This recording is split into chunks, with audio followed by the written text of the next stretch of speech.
देखो बेटा कितना अच्छा सवाल है। इनका कहना था कि आपके पास दो फोर्स वेक्टर है, एक है P प्लस Q और दूसरा फोर्स वेक्टर है P माइनस Q। ठीक। और एक खास बात इन्होंने और दे रखी थी, कह लगे जो P वेक्टर है वो परपेंडिकुलर टू Q वेक्टर है, यानी P और Q के बीच में जो एंगल है दो वेक्टर में वो परपेंडिकुलर नॉर्मल यानी थीटा 90 डिग्री। अब इससे क्या हो गया, इससे आपको पहली क्या इंफॉर्मेशन मिली, आपने कहा इसका मतलब ये हो गया है कि जो F1 का मैग्नीट्यूड है या F2 का जो मैग्नीट्यूड लेंगे वो सेम होगा, क्योंकि 90 डिग्री में इसका स्क्वायर प्लस cos 90 वाला 2pq cos 90 जीरो हो जाएगा। तो आपने कहा कि सर एक काम मिल गया कि हमको मैग्नीट्यूड मिल गया फोर्स 1 का फोर्स 2 का, क्योंकि 90 डिग्री था। इन केस में मैग्नीट्यूड ये होता है क्योंकि cos 90 जीरो हो जाता है, तो मैग्नीट्यूड मिल गया। अब क्या कह रहे हैं, कह रहे हैं कि अगर आप F1 और F2 इनका अगर आप रिजल्टेंट लें तो जो एंगल होगा वो आपको बताना है, जबकि ये जो रिजल्टेंट आ रहा है वो आपका रूट। तो सबसे पहले आप एक काम कर लेंगे, क्या काम कर लेंगे कि साहब ये जो F है ये किसके बराबर हो जाएगा, F1 square plus F2 square plus 2F1 F2 cos theta 1। ये पहला केस हो गया आपका, हो गया पहला केस, थीटा 1 आ गया। कह लगे कि साहब जब आपका रिजल्टेंट यानी ये बराबर इसके है 3 टाइम P प्लस Q, तब cos थीटा 1 निकालिए। और स्टेटमेंट 2 में थीटा 1 और थीटा 2 की वैल्यू दी है। तो ये आपने मैग्नीट्यूड कहा कि जब साहब ये है तब आपने कहा कोई दिक्कत नहीं सर, F1 का मैग्नीट्यूड का स्क्वायर, रूट हटा रहा हूं बेटा मैं, स्क्वायर करोगे रूट हट जाएगा। ये जब रूट करोगे तो 2 time P square plus Q square cos theta 1 हो जाएगा। क्लियर।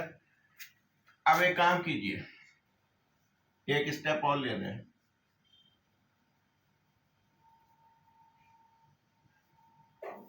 ये क्या हो जाएगा 1 प्लस 1 2 और 2 ये भी है, तो आप कह सकते हैं 2p square plus Q square common ले लेंगे, 1 प्लस cos थीटा 1 मिल जाएगा। मिल गया। स्क्वायरिंग करेंगे तो रूट हट जाएगा, एक स्टेप और आ जाएगा, 3p square plus Q square बराबर 2p square plus Q square 1 plus cos theta 1। हम लोग का उद्देश्य थीटा 1 की वैल्यू निकालना था, तो निकाल लीजिए। तो ये हो जाएगा 1 plus cos theta 1 3/2 cos theta 1 3/2 minus 1 2 हो जाएगा 1/2 cos 60 डिग्री थीटा 1 60 डिग्री।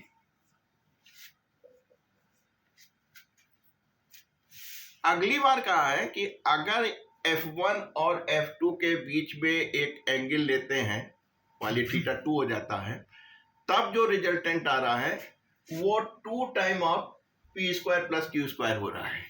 उस केस में उस थीटा के लिए तो जो रिजल्टेंट है, जो इस केस में √3pq आया था अंडर रूट, वो आ रहा है 2, यानी एक बार फिर लिखिए।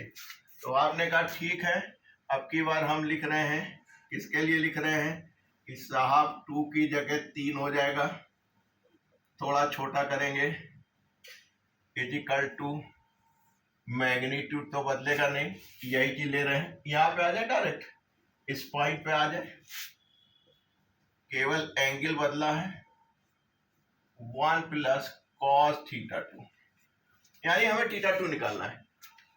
ये वैल्यू ये दी गई थी, तब आपका थीटा 1 थीटा 2 हो गया था, बाकी कोई फर्क नहीं है, F1 F2 वही है।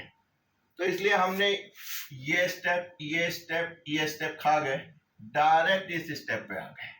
समय भी बचाना था, एग्जाम में भी यही कीजिएगा, इतना आप लोग इंटेलिजेंट हैं।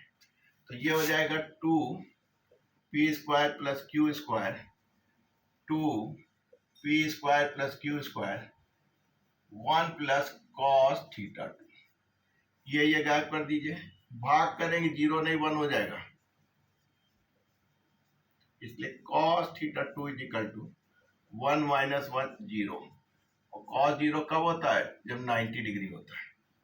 तो θ2 क्या निकलेगा? 90 डिग्री।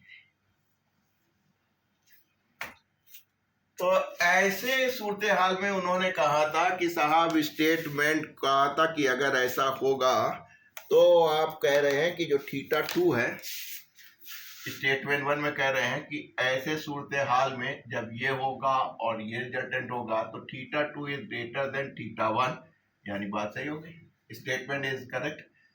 दूसरा, उन्होंने θ1 60 डिग्री बोला था और θ2 90 डिग्री बोला था। तो देखो बेटा, θ1 आपका 60 आया है और θ2 90 आया है, यानी ये भी स्टेटमेंट सही है। तो उनके दोनों स्टेटमेंट सही थे, यानी ए इज द करेक्ट ऑप्शन। तो बेटा जो वो कहता जा रहा है वो आप करते रहिए और देख रहे हैं कितने आराम से आप चीजों को कर ले जा रहे हैं।